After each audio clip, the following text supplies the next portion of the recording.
Waalaikumsalam warahmatullahi wabarakatuh.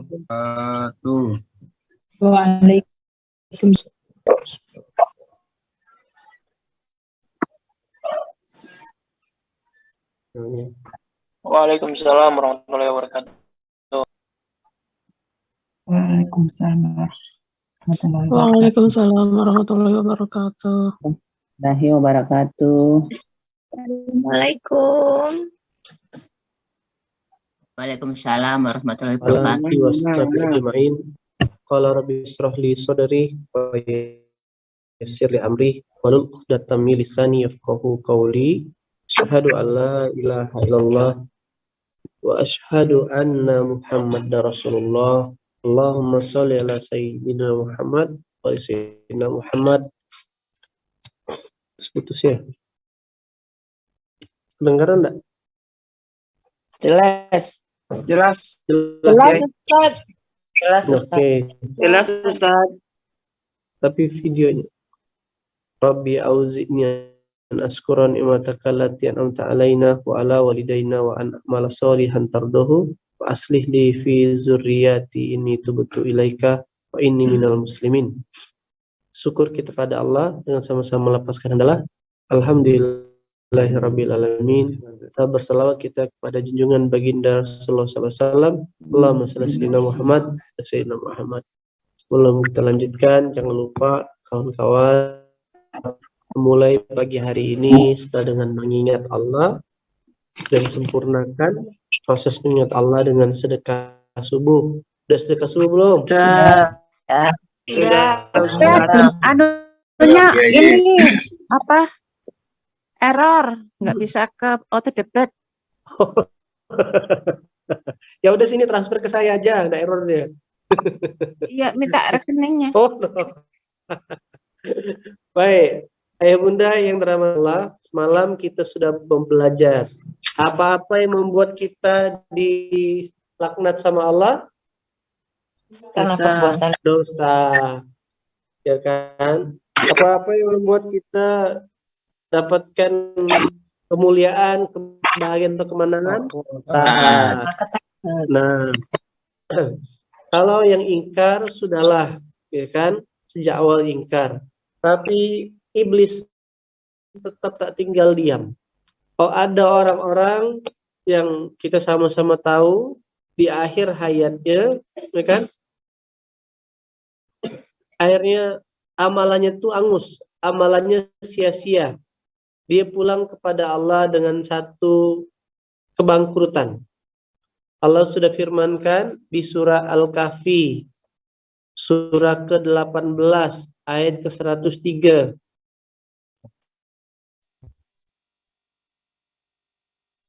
Surah Al-Kahfi surah keberapa? 18. Oke. Ayah bunda buka ayat 103. Nah, coba baca artinya. Baca artinya. Katakanlah Muhammad, apakah perlu kami beritahukan kepadamu tentang orang yang paling rugi perbuatannya? Apa? Ayat 104-nya. Yaitu orang yang sia-sia perbuatannya dalam kehidupan dunia, sedangkan mereka mengira telah berbuat sebaik-baiknya. Terus mbaknya? Mereka itu adalah orang-orang yang mengingkari ayat-ayat Tuhan mereka dan tidak percaya terhadap pertemuan dengannya. Maka sia-sia amal mereka dan kami tidak memberikan penimbangan terhadap amal mereka pada hari kiamat.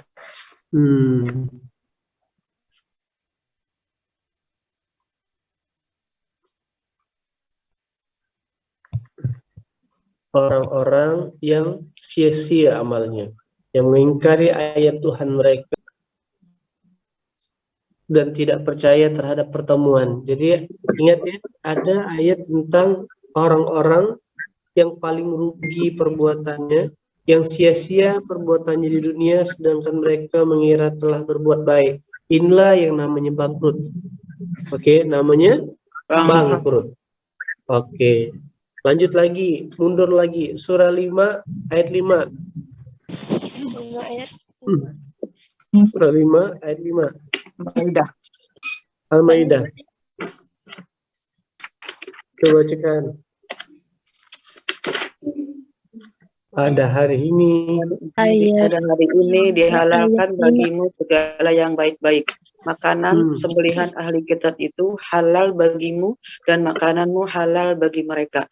Dan dihalalkan bagimu menikahi perempuan-perempuan yang menjaga kehormatan di antara perempuan-perempuan yang beriman dan perempuan-perempuan yang menjaga kehormatan di antara orang-orang yang diberi kitab sebelum kamu. Ya. Apabila kamu membayar mas kawin mereka untuk menikahinya,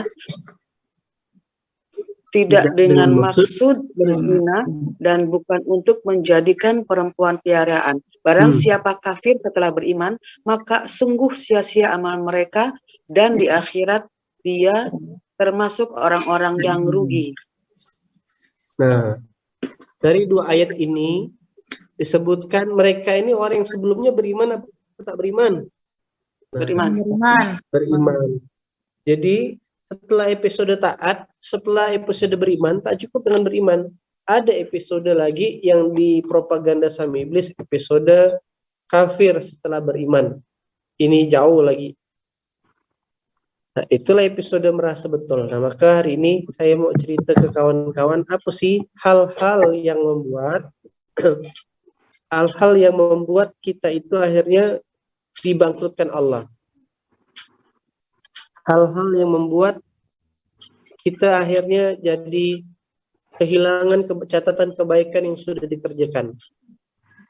Salah satunya adalah yang membuat orang itu akhirnya bangkrut sebangkrut-bangkrutnya, itu Allah sudah sampaikan. Coba buka surah Al-Baqarah ayat 217.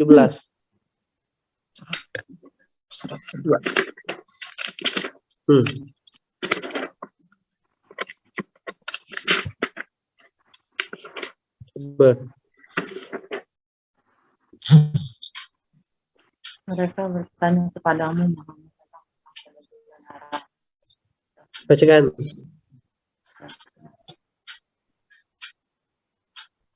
Jelek ya. Coba baca. Mereka bertanya kepadamu Muhammad tentang berperang pada bulan haram. Katakanlah berperang dalam bulan itu adalah dosa besar, tapi menghalangi orang dari jalan Allah, ingkar kepadanya, menghalangi orang masuk Masjidil Haram dan mengusir penduduk dari sekitarnya, lebih besar dosanya dalam pandangan Allah. Sedangkan fitnah lebih kejam daripada pembunuhan. Mereka tidak akan berhenti memerangi kamu sampai kamu murtad keluar dari agamamu. Jika mereka sanggup, barang siapa murtad di antara kamu dari agamanya, lalu dia mati dalam kekafiran, maka mereka itu sia-sia amal di dunia dan di akhirat. Dan mereka itulah penghuni neraka, mereka kekal di dalamnya.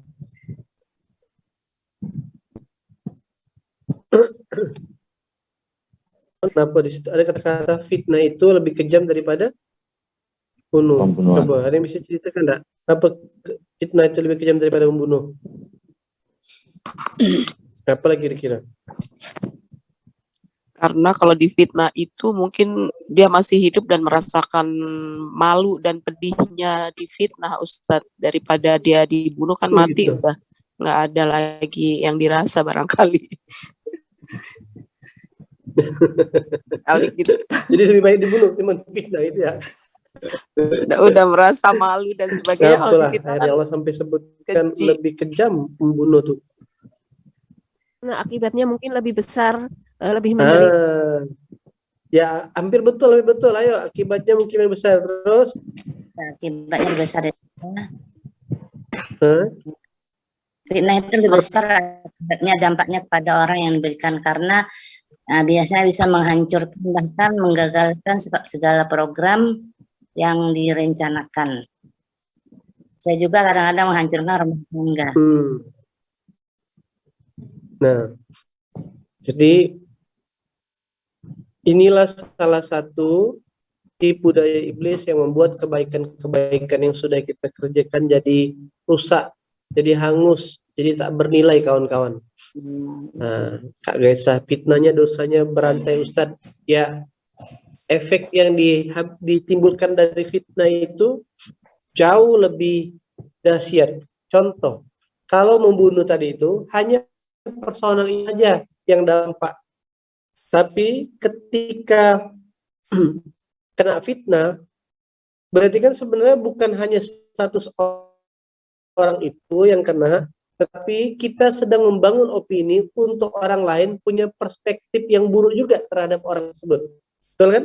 Fitnah itu kan bukan untuk orang itu ya, bukan antara si A dengan si B. Tapi ketika si A memfitnah si B, maka kita sedang membangun rantai dosa, gulungan dosa untuk C, D, E, F, G untuk membenci atau melihat B dengan satu keburukan, benar? Nah, itulah kenapa lebih buruk, kawan-kawan. Maka akhirnya nanti setelah seseorang, saya lupa nama, malam kemarin tuh saya baca nama tempatnya. Jadi setelah seseorang tuh selesai dihisap dan misalkan selepas lulus dari hisapan dan setelah hendak diputuskan masuk surga, maka ada satu titik lagi sebelum surga, lupa saya namanya, Kak Mira kemarin kasih tahu. Satu titik lagi, Kantara, nah, namanya. Nama tempatnya Kantara. Kantara itu titik setelah yaumul hisab, lulus dia, catatannya yang bagus, dia taat, dia beriman, dia bagus, banyak kebaikannya. Habis itu maka sampai di satu titik yang namanya Kantara. Suara saya kedengaran nggak? Ini ngelek-ngelek. Dengar, Ustaz. Kedengaran nggak ya Bunda? Dengar. Jelas, Ustaz. Jelas, Ki. Jelas, Ustaz. Jadi satu titik namanya Kantara sebelum masuk surga. Di Kantara itulah pengadilan yang berikutnya. Jadi ketika dia tidak masuk surga, tahan dulu. Begitu mau melangkah, dari kejauhan ada yang berteriak dan bilang minta ditahan. Kenapa ditahan? Satu, ada orang datang kepada dia mengatakan, "Hei, ya Allah, dulu semasa hidup dia pernah bermuamalah sama aku. Lalu dalam muamalahnya dia menzolimiku. Cek," kata Allah, coba tengok komputernya, buka catatannya, buka sijilnya. Ternyata benar. Dalam muamalahnya si fulan, si A ini menzolimi si B. Maka balasan di akhirat itu jauh lebih menyakitkan. Maka kata Allah, tolong pindahkan kebaikan si A ke B. Gitu dia. Nah, oke, kurang kebaikannya. Tadinya mungkin tingkat surganya lebih. Begitu ada yang komplain tentang muamalahnya, tentang harta yang diambil yang bukan haknya, habis dia.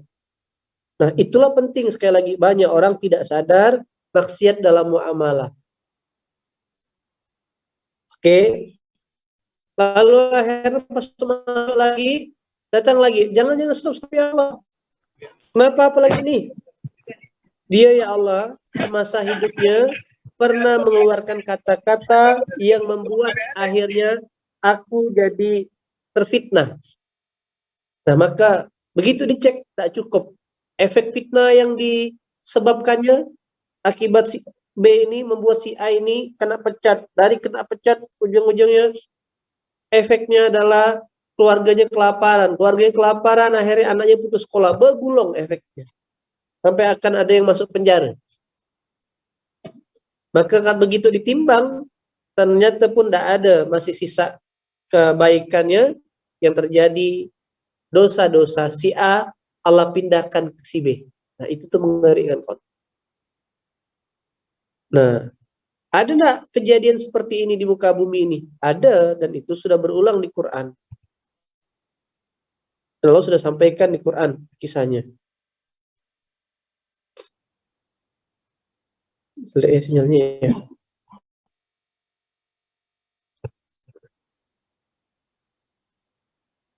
Video saya kelihatan nggak, Ayah Bunda?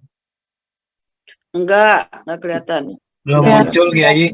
Melek ya, suaranya aja kedengaran ya? Iya, nggak ada. Suara Cuman kedengaran suara ya? Nggak kedengaran juga, Kiai. Enggak ada Kiai. Bentar ya. Semuanya. Ini kedengaran. Jelas. Kedengaran jelas, Kiai. Kedengaran jelas. Udah kedengaran Jelas, ya? videonya Masih jelas, wajah suaranya. Aman. Tidak ada suara. Aman. Oke. Siap. Lanjut ya. Nah, akhirnya Ayah Bunda yang dirahmati Allah, bagaimana kita lihat tipu daya fitnah ini terjadi? Nah, gimana petanya fitnah itu sampai sering terjadi? Maka fitnah itu terjadi, ya kan, ketika baik itu secara langsung yang diakibatkan mata salah melihat, ataupun secara tidak langsung cuman hanya sekedar mendengar berita dari orang fasik. Nah, beginilah pola awalnya. Oke, coba perhatikan sekarang di dunia lucu-lucu nih. Kan ini tipu-tipu dunia lucu-lucu. Orang salah dibenarkan, orang benar disalahkan. Kok bisa ya Ustadz? Ya kayak gitu ya. Ya bisa lah, inilah kesempurnaan permainan Al-Quran. Allah sudah sampaikan dalam Al-Quran bagaimana cerita orang benar disalahkan, orang salah dibenarkan. Lihatlah di surah An-Nur ayat ke-11. Sesungguhnya orang-orang yang bawa cerita bohong itu adalah dari golongan kamu juga.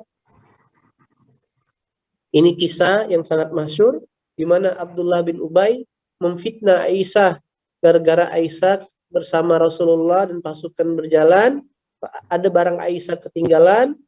Akhirnya karena sesuatu dan hal Rasul tak bisa mendampingi, Aisyah dimintai Rasulullah sahabat untuk ngambilnya.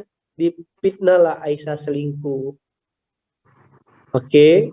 Dan fitnah itu selalu hadirnya dari golongan kamu juga, bukan dari orang lain. Fitnah itu datangnya dari orang yang kita kenal. Jadi jangan heran orang salah dibenarkan, orang benar disalahkan. Memang sudah ada. Nah, tidak usah kita pusing. Maka kata Allah, janganlah kamu mengira berita. Kenapa Allah sebutkan janganlah kamu mengira berita itu buruk bagi kamu, bahkan itu baik bagi kamu. Kenapa lah begitu jadi bahasanya? Kenapa Allah sebutkan fitnah itu bukan berita buruk, tapi justru itu berita? Coba. Apa lagi Berita baik-baik yang difitnah. Karena kita dapat pahala kebaikan. Berita baik bagi yang difitnah. Mengurangi Buat koreksi diri, Kiai. Oke, buat koreksi diri. Kenapa akhirnya fitnah itu jadi berita baik? Lihat kalimat berikutnya, setiap orang dari mereka akan mendapat balasan dari dosa yang diperbuatnya. Apalagi dia, kenapa disebutkan Allah bahkan menyebut fitnah itu bukan berita buruk, tapi itu baik bagi kita.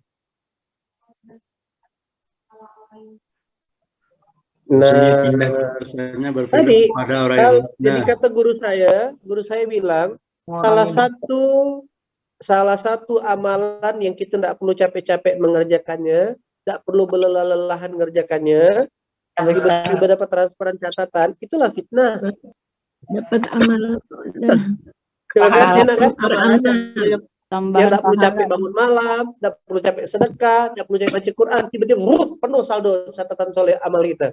Kena fitnah. Berarti harusnya kena fitnah bahagia apa sedih? Bahagia. Nah, bikinlah status, adakah yang mau fitnah aku? Dapat transferan pahala. Dapat transferan pahala cuma-cuma tanpa harus capek-capek beribadah. Saya ulangi, fitnah itu adalah jalan dapat transferan pahala dengan cuma-cuma Jangan cuma-cuma tanpa harus beribadah. tanpa harus beribadah. Ya kan? Jadi inilah kalau orang paham Quran. Nah, maka ditegaskan Allah, ngapa orang-orang mukmin itu dan mukminat tidak baik sangka terhadap diri mereka sendiri ketika mendengar berita bohong itu. Ini adalah suatu berita bohong yang nyata. Ya kan? Risti. Kau tahu enggak, Risti? Tadi itu si Nur bilang Kak Risti ini makin hari makin kembang ya badannya. Apa tuh? Katanya ikut keluar belakang. Ya kan? Nah, gitu kawan-kawan. Ya kan? Satu, fitnah. Nah, fitnah itu pertama datangnya dari cerita lisan. Ini cerita lisan yang dipropaganda sama Abdullah bin Ubay. Maka cara menangkisnya, ya kan, Allah sudah sampaikan di surah Al-Hujurat surah ke-49 dari surah Al-Isra. Janganlah kamu mengikuti suatu yang tidak kamu ketahui, karena pendengaran, penglihatan, dan hati nurani semua itu akan dimintakan pertanggungjawabannya. Jadi tak boleh kita teman-teman ikut-ikut, ya kan? Baru melihat berita dengan mudah di-share. Baru neng suatu langsung menjustifikasi. Nah, ingat ya, tak cukup menilai seseorang itu dari 15 detik atau dari 1 menit yang ada di story Instagramnya. Mentang-mentang dia naik motor Harley, lalulah Ustadz nih, kata dia, ya kan, sudah mulai ke dunia-keduniaan. Nah, hati-hati Ustadz, terpeleset nanti. Iya, terpeleset, iya. Kaki saya pendek soalnya, nah mungkin Harley. Padahal Harley numpang punya orang, itu pun tidak orang, kawan-kawan. Nah, karena penglihatan, nyaman ya. Sebentar, saya ganti sinyal dulu, coba.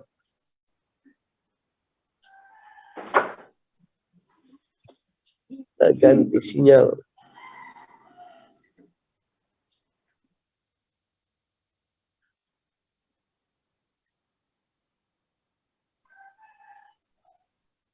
Maaf Ustaz. Al-Isra ayat berapa Ustaz? Ayat 36. Ayat 36. 36.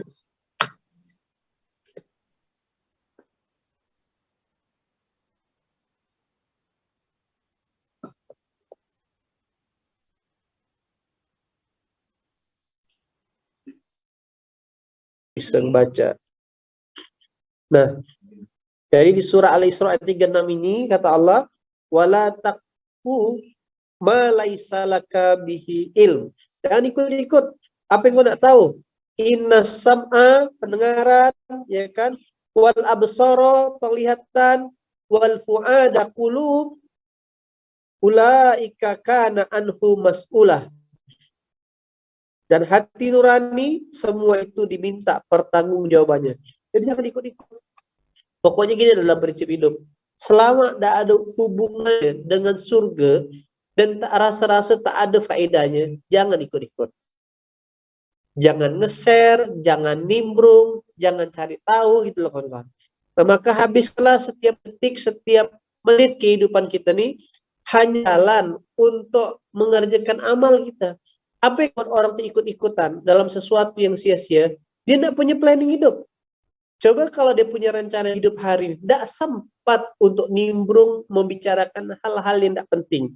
Kalau dia punya rencana hidup ekstrim produktivitas tinggi, tidak sempat cari tahu, mau kepo-kepo, ini scrolling, kayak itu kawan-kawan. Nah, oke. Jadi salah satu cara, ya kan efeknya gini, ketika kita ikut, kita mendengar, kita melihat secara tidak langsung, ya kan? Maka akhirnya kepancing untuk kita memutuskan seperti itu juga. Itu satu ya. Berarti pendengaran, penglihatan, dan nurani kita akan kena pertanggungjawaban ya kira-kira. Dan di surah Al-Hujurat ayat orang-orang yang beriman, jika datang seorang fasik kepadamu membawa sebuah berita, telitilah kebenarannya, agar kamu tak mencelakakan suatu kaum karena kebodohan. Allah tidak sebutkan agar kamu tidak mencelakakan orang. Inilah efek fitnah. Suatu kaum, suatu kelompok. Kalau antum baca sejarah perang dunia, berawal dari fitnah. Di Amerika, itu Eropa tuh blok timur tuh udah nyiap senjata loh. Benar loh sedikit, dikatanya mau nyerang kau. Gitulah. Kalau antum baca-baca sejarah tuh kawan-kawan. Juga blok timur, Amerika tuh masa bilang gini. Itulah sejarah kawan-kawan. Akhirnya udah telanjur perang, udah telanjur saling serang, ya udah enggak sempat sudah untuk merendahkan ego minta maaf. Nah, kejadian itu tidak demikian. Nah, maka langsung karena mata salah melihat. Terus gimana kalau dalam pandangan kita, ketika kita surah 49 ayat 6, gimana ke dalam perjalanan kita tiba-tiba melihat sesuatu kejadian, contoh, ya kan? Saya bahkan sampai coba lihat ya, gimana cara setan bermain. Waktu itu Kak Mira di Pekanbaru dalam pesantren, saya di Pontianak.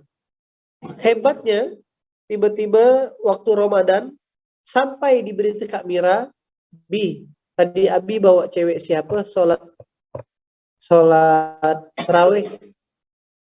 Kak Mira di Pekanbaru, selesai tarawih jam 9:30, Kak Mira SMS, Abi sholat sama cewek siapa tadi di ini? Sama cewek, oh alah, saya sholat itu sama adik-adik asuh, sama Kak Ella, sama Kak Gita, numpang saya balik.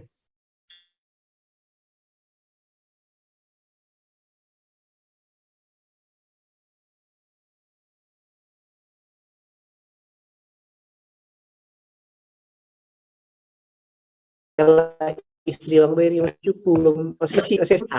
Kalau pas kemudian itu waktu zaman masih kerja di multi level marketing, habis presentasi mengantarkan mereka balik. Jadi ada orang yang pakai zaman BBM waktu itu foto kirim ke kamera. Cobalah hebat tuh kalau orang tuh sehanya foto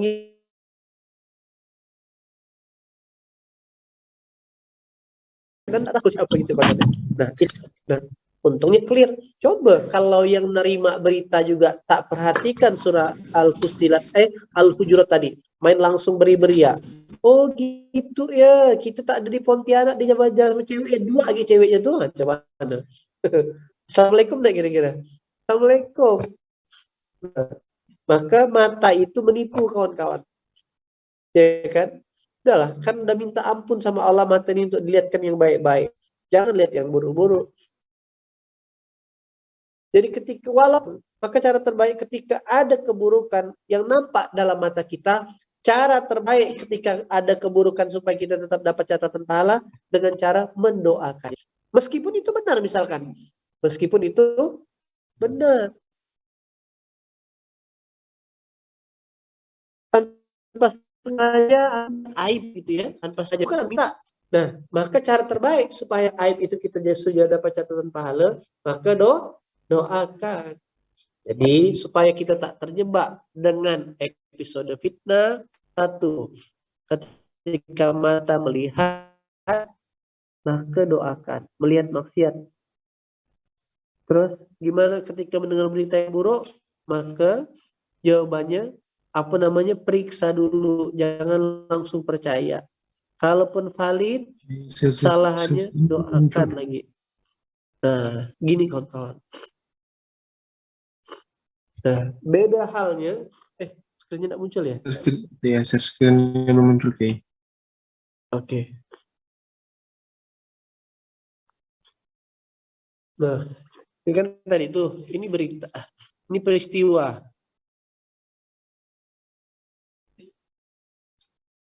Ini peristiwa penglihatan. Ini pendengaran. Nah, ini kan kita berpikir bagaimana terhindar dari dosa fitnah. Terus, kalau kita sudah jadi korban fitnah, Surah berapa ayat berapa tadi? Maksudnya fitnah itu datang dari orang terdekat. Cara ngeresponnya surah 24 ayat 11. Disuruh ngapain? Tetap baik sangka. Karena sejatinya fitnah itu adalah jalan untuk dapat tambahan catatan kebaikan tanpa harus capek-capek beribadah. Itu kawan-kawan. Nah, jadi dan Allah sudah melaknatnya tadi. Nah, buat orang yang mau coba-coba praktek dari fitnah. Apa laknat Allah? Orang yang mau fitnah tadi. Di surah 2 ayat 217. Ya kan? Allah menyebutkan dia kafir setelah beriman.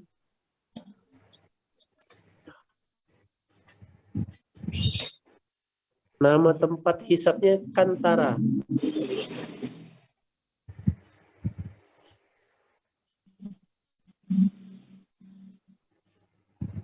Itu hadiahnya.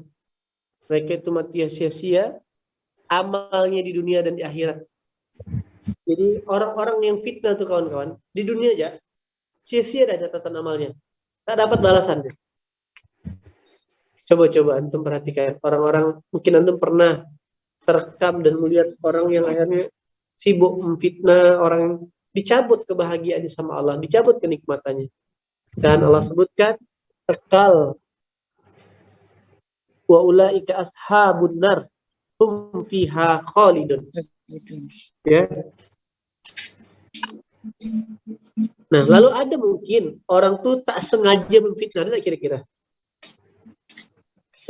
Ini tipikal orang yang suka bercerita.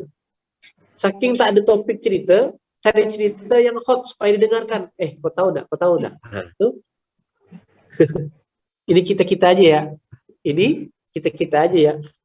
Dan topik pembahasannya supaya jadi menyenangkan, supaya jadi bisa ngumpul, ngobrol, ngalur ngidul kayak gitu kawan-kawan.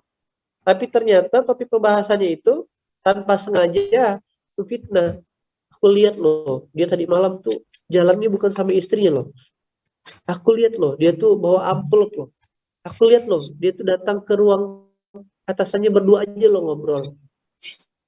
Itu loh kawan-kawan, hati-hati. Maka sekali lagi, fitnah tuh pakai apa sih panca inderanya?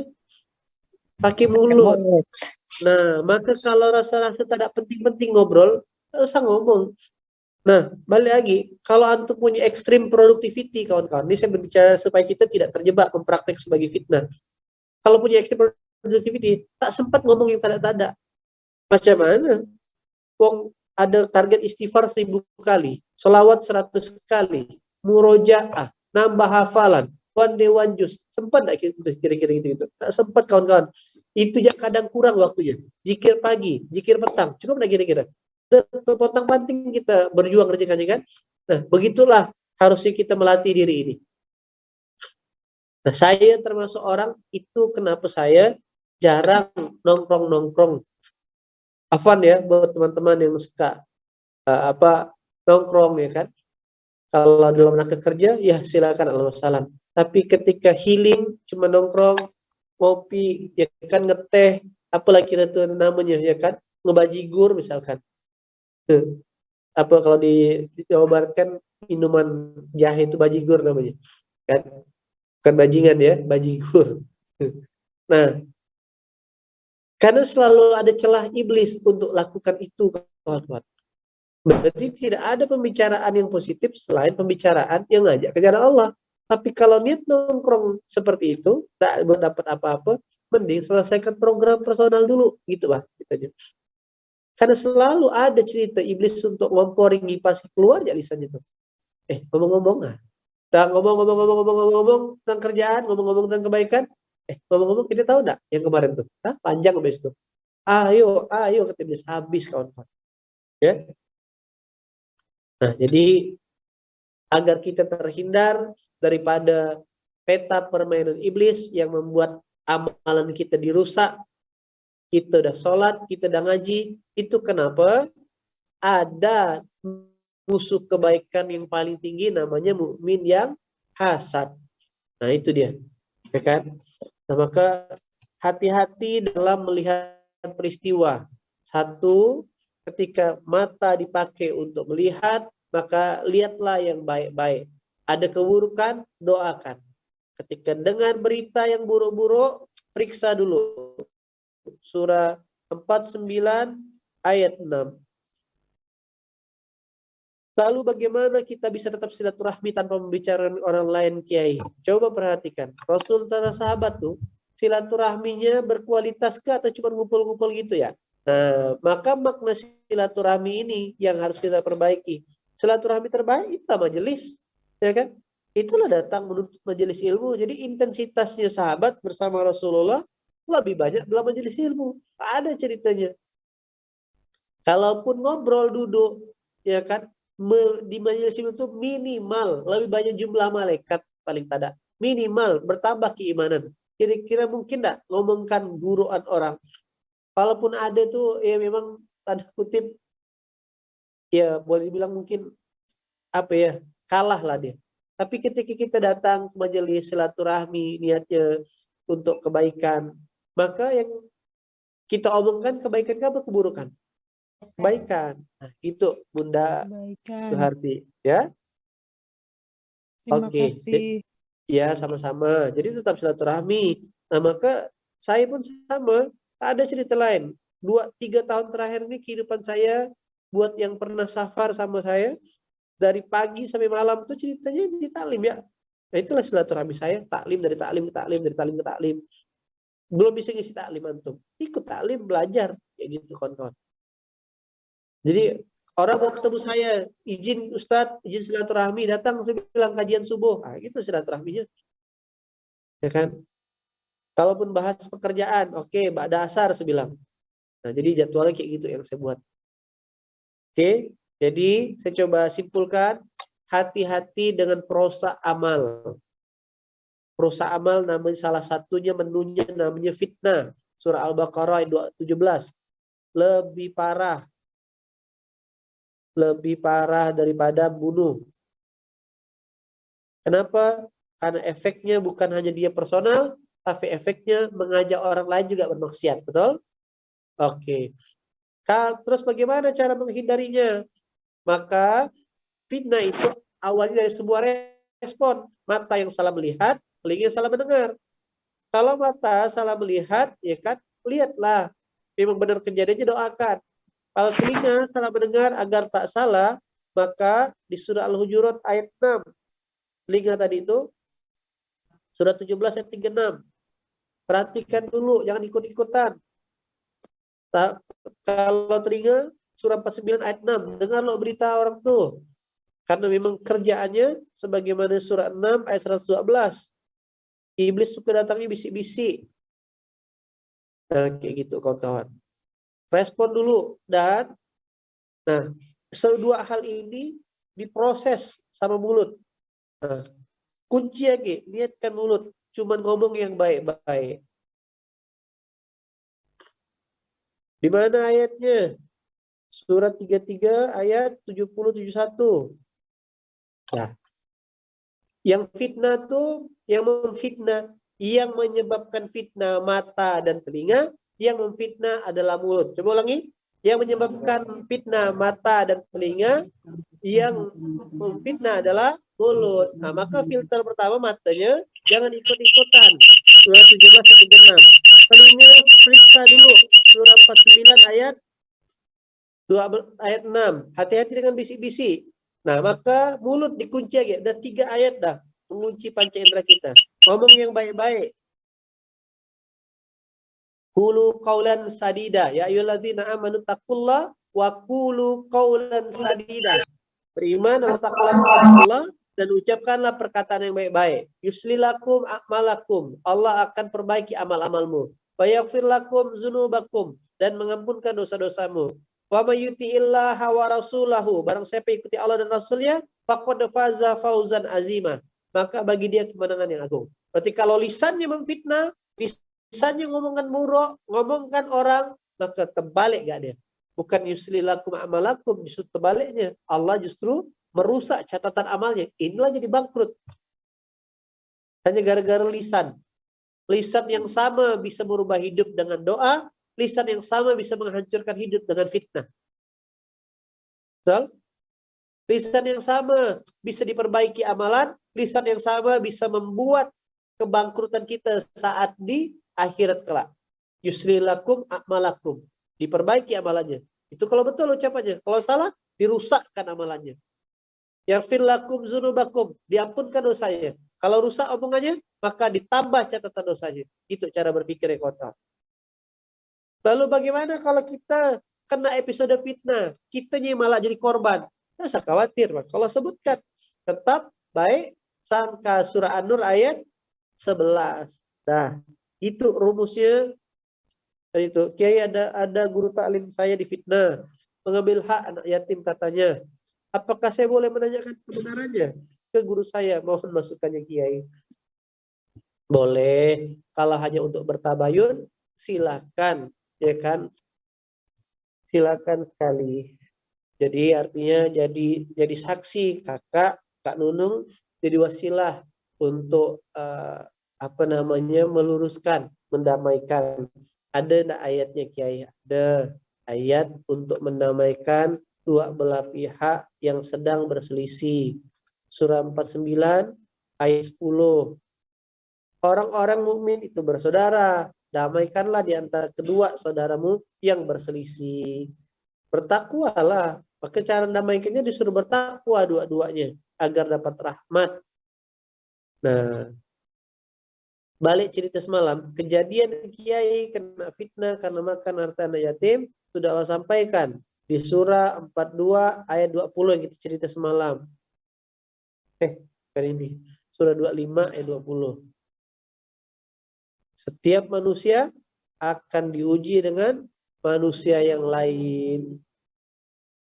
Kami jadikan sebagian kamu sebagai cobaan ujian yang lain. Nah, kayak gitu. Oke. Sampai di sini ada pertanyaan, Ustadz, bagaimana kalau fitnah itu datang dari pasangan kita? Bagaimana caranya kita bersabar menghadapinya? Tetap dengan cara berbuat baik. Tidak usah diladen, tidak usah dibalas. Kan udah hilang ayatnya. Sesungguhnya orang-orang yang berberita bohong itu adalah dari golongan kamu juga, dari orang dekat juga. Nah, biarkanlah dulu, biarkanlah dia tenggelam dengan prasangkanya. Ada momen, sudah ada waktunya. Kita tahu ini momen dia gampang untuk bisa dinasihati, baru ngobrol.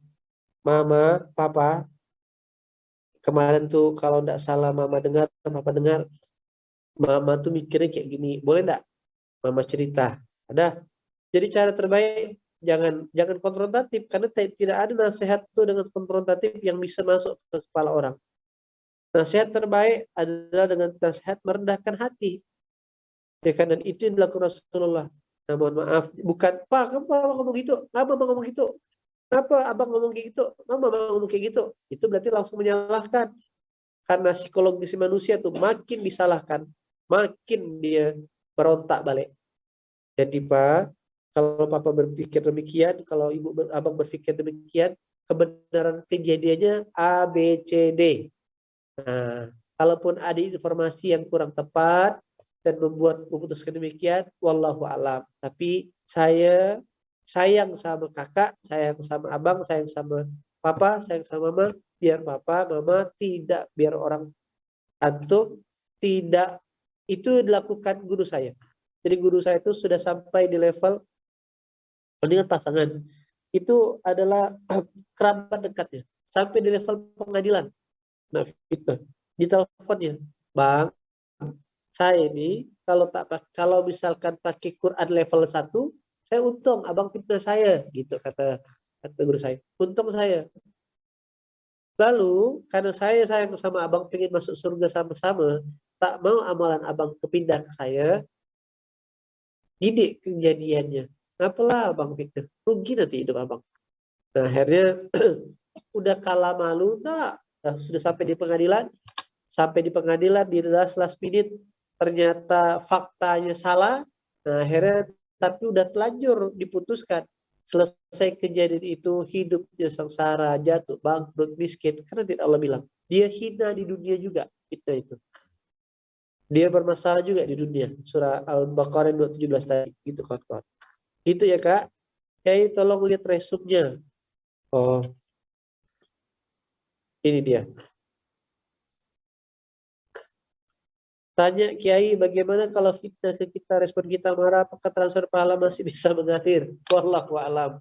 Kan ayatnya disuruh sabar dan baik sangka. Berarti kalau fitnahnya marah, berarti tidak sesuai dengan ayat tadi. Tak datang kebaikan. Kan di Allah sebutkan kalau di fitnah itu jadi wasilah datangnya kebaikan. Nah, maka hidupnya how to respond. Bagaimana suatu saya pernah menjolimi seseorang tapi saat meminta maaf orang tersebut menghilang dan tidak tahu alamat. Gimana solusinya? Supaya tidak ada tuntutan di kantor nanti. Di kantor mana Kak Diantri? Di akhirat maksudnya ya. Datanglah di Kantara maksudnya Ustaz. Di Kantara. Oh, di Kantara, ya. Di Kantara. Oh, bukan di kantor. Syukur kok di kantor. Ya kan? Ya, kalau udah tak ketemu, langkah yang terbaik minta ampun dulu kepada Allah, ya kan? Langkah yang kedua, minta izinkan Allah bisa jumpa sebelum wafat. Langkah yang ketiga setelah ini kita udah lihat, langkah yang ketiga adalah bersedekah atas nama dia. Gitu lah. Balas kebaikannya. Izin tanya Kiai, kalau menyampaikan perbuatan tidak baik seseorang agar orang tersebut tidak terjebak keburukan gimana? Nasihat yang buruk adalah nasihat untuk orang yang tak mau dinasehati. Coba ulangi. Nasihat yang buruk adalah nasihat untuk orang yang tak mau dinasehati. Jadi jangan buang-buang waktu. Nah, maka gimana Bang Firdaus bisa menyampaikan? Nah, manusia tuh dipercayai dulu baru diikuti. Coba ulangi. Manusia itu dipercaya dulu, baru diikuti. Dipercayai, baru ditaati, baru diikuti. Nah, tiba-tiba kita tidak dipercayai dia, langsung menasihati dia. Itu samanya seperti bangunkan hewan buas yang sedang tidur, gitu ya. Nah, maka cara terbaik saya itu kadang coba ustadz di pondok udah tahu dah. Kalau saya ingin menasihati, saya ajak makan dulu. Maka hati-hati kalau ada undangan makan dari saya. Ya kan? Nah, Ustaz, ya makan dulu. Makan langsung ngobrol. Kayak gimana cara minta maaf pada teman yang dia sudah meninggal? Datang ke kuburannya ziarah. Teman, mati dah kau ya. Datang ke kuburannya ziarah, ngakak atas nama dia. Insya Allah sampai pahalanya. Niatkan untuk minta maaf ke dia. Oke, siap kawan-kawan? Begitu, alhamdulillah terasa sudah hampir sejam kita bersama, ya kan? Jadi sekali lagi buat kawan-kawan yang sudah semangat hijrah, sudah semangat beramal soleh, hati-hati dengan menu iblis yang lain, namanya fitnah. Namanya apa? Fitnah. Oke, semoga ini tak merusak catatan kebaikan kita. Jadi kalau Allah sebutkan fitnah lebih kejam daripada membunuh. Surah berapa ayat berapa?